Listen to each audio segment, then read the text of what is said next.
Guys, welcome back to my channel. Now I show you how to get a atomic monster.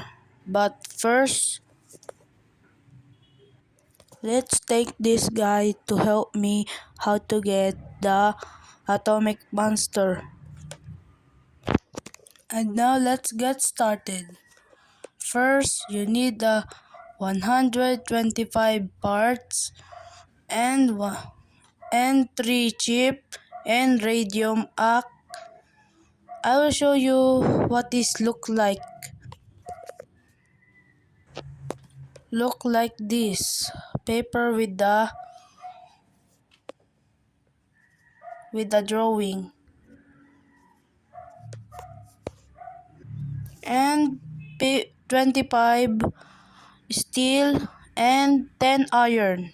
That's all for today. Thank you guys.